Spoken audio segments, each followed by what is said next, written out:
VALORANT just revealed their brand new map Summit, and thanks to the show match featuring some pros and creators, we did get a little bit of a preview as to how gameplay on this map is going to work. Now, I will be getting my own early access tomorrow, so I'll do a full, walkthrough and gameplay showcase video then. But in the meantime, I did still want to make a shorter video covering some of the key talking points of this map. And so obviously the major one is going to be these new doors, which are pretty different to anything we already have in the game. Like you think doors, you might think like the breakable one on Lotus, or the switch on Ascent, or the rotating ones on Lotus even. But no, how this one works is you have to break this little panel, and apparently it can be broken by anything including utility, like they were talking about maybe finding server dart lineups for it. But then once that panel is broken and this big wall drops down, that is then closed for the rest of the game. There is nothing you can do to, break it or get through it. The only little caveat to that is that tiny little hole in the top. So maybe if you get a sage wall, you can look over it, or a jet with knives could look through it. But otherwise, once that door is closed, it's closed.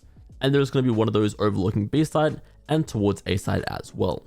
Otherwise, taking a closer look at the minimap here, you can see how congested the B main and A main areas are. It's going to be very hard to get out of those choke points if you don't take any space towards mid. Yeah, mid control is going to be very important on this map. I mean, it is for most maps, but this one in particular, you can see just how much space and stuff there is to do and clear in mid, which will then give you more avenues to get on the side itself. I do find A side pretty interesting in particular because of how tucked away it is compared to what you would consider to be A main. And yeah, in general, there seem to be quite a lot of tight corners, 90-degree angles, cheeky places to duck into. So I imagine agents like Fade and Surf will be very good on this map. They did say the rotations are meant to be pretty fast on this map, but looking at this, it seems pretty big. But again, I'll be taking a closer look tomorrow when I get early access. If there's enough lore here, which hopefully there is, I'll do a deep dive video similar to Abyss.